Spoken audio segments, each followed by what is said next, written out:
ዘመነ ኢህአዴግ አምስት አርቲስቶች በህወሓት ባለስልጣናት በግዴታ በጋብቻ ውስጥ ገብተው እንዲኖሩ እንዲቀጥሉ የተደረጉ አምስት አርቲስቶች አሉ።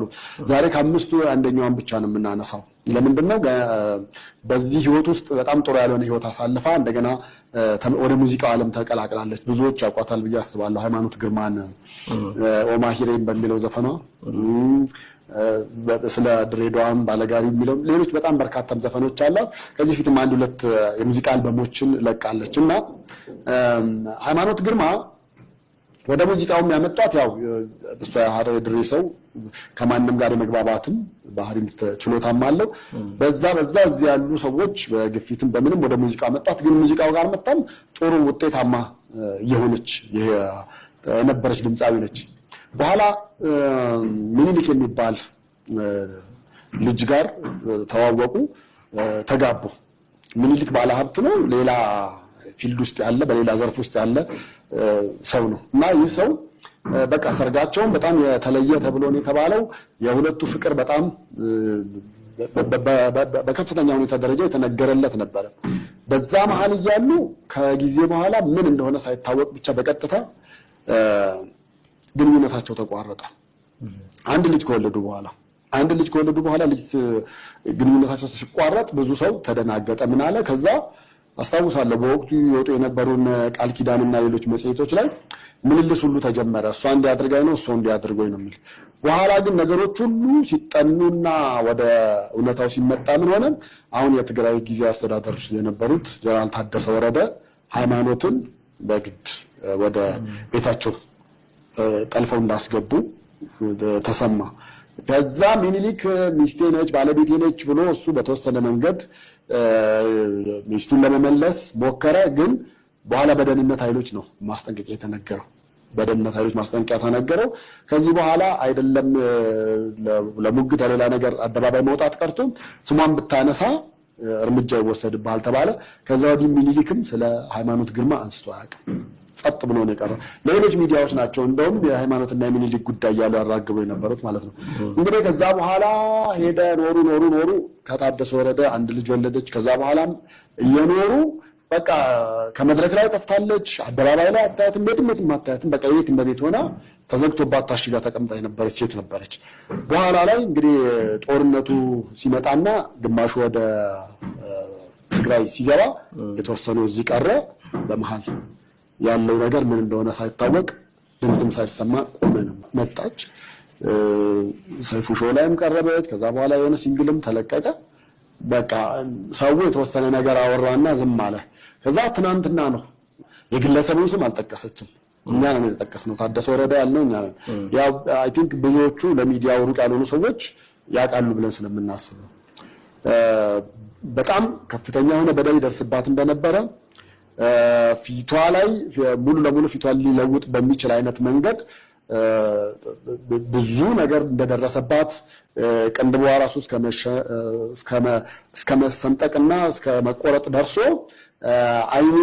አይኔ ራሱ ማየት አይችልም ነበር ነው ያለችው። አይኔ ማየት አይችልም፣ ፊቴም እንደዛ ሆኖ መውጣት ራሱ ከብዶኝ ነበረ። በፊት የሚያውቋት ሃይማኖት አሁን ብሎ በፊት እንግዲህ በሙዚቃው ብቻ አይደለም የሚታወቀው በውበቷም ጭምር ከኢትዮጵያ አርቲስቶች ሙዚቃ ውስጥ ካሉ ቆንጆ ብለህ ብትጠራ ሃይማኖት ግርማን ከምትጠራ አንዷ ነበረችና ያልታሰበ ነገር ነው በቃ የሆነብኝ አለችና ከሰው ጋር እደዋወላለሁ ምን እላለሁ ግን መውጣት አልችልም። በጣም የምቀርባቸው ቤት ቀጥሬ ነበር ማናገራቸው።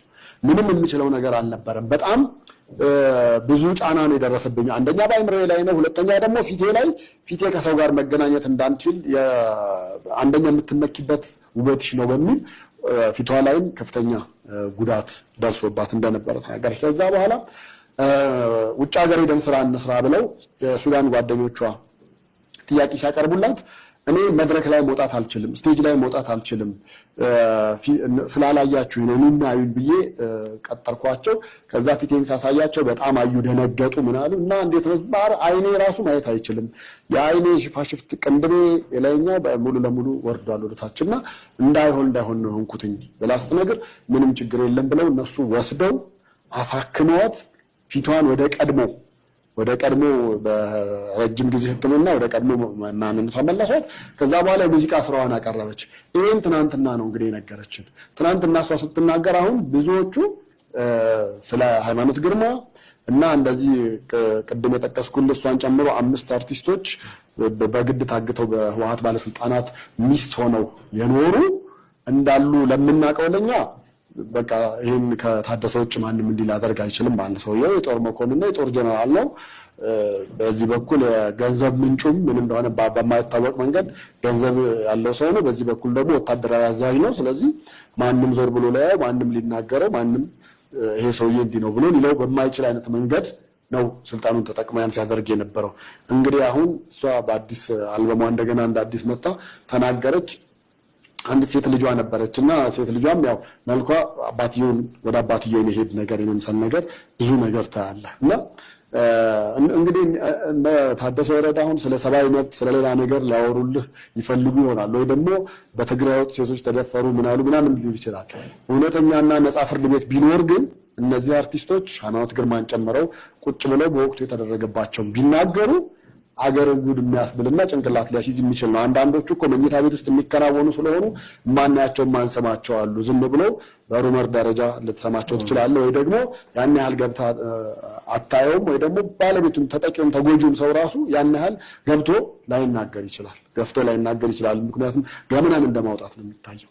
በዛ ምክንያት ነው እንጂ እነ ታደሰ ወረደ የሰሩት ድርጊት በጣም ከፍተኛ እንደሆነና አንዳንዱ እንደውም ፊት ለፊት መነገር የማይችል እንደሆነና ለጆሮ እንደሚሰቀጥጥ ሚዲያ ላይ የማይወጣ እንደሆነ አድርጋ ነው የነገረችን። እና እንግዲህ እኛ ሰውዬው ደግሞ ዛሬ የትግራይ ጊዜያዊ አስተዳደር ሆነው ጌታቸው ረዳን ወክለው ተክተው አሁን ደግሞ ትግራይን ወክለው በየክልሉ እየዞሩ ነው ያሉት።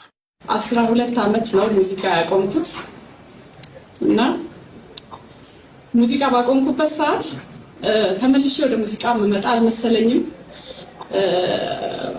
እንግዲህ ምክንያቴን ልናገር፣ ትንሽ አደጋ አጋጥሞኝ ነበር እና ትንሽ አይኔ ፊቴ ግራና ቀኝ የሆነ አደጋ ነበር፣ መወጋት ምናምን ነበርና ሕክምና አድርጌ ጥቁር አንበሳ ወደ ስራ ልመለስ እዚህ ጋር የነርቭ መጣመም ነበረውና ቆዳ የሌለው ጠባሳ እንዲያደገ መጣ። ከዛ ከሙዚቃ በቃ ተመልሼ አልመጣም፣ ወደ ሰው የሚሄደው አጋጣሚ ከዚህ በኋላ አይኖረኝም ብዬ ሙዚቃውን አቆምኩት እና በኋላ ሱዳን ጓደኞቼ ስራ ጠርተውኝ እንሂድ ሲሉ አይ እኔ አሁን አልሰራም ፊቴ ተበላሽተዋል ስላቸው ጠሩኝና ከነ ልጆቼ ከነ እናቴ ወስደው አሳከሙኝ እና ፊቴ አሁን እንደምታዩት ሆነና ፊቴ ዳሜጅ ሆኖ ነበርና ሙዚቃ አቆሜው ከሰው ጋር አቀላቀላለሁ ይሄን ቀና ያለው በህይወት ያስብ ያላቀ እና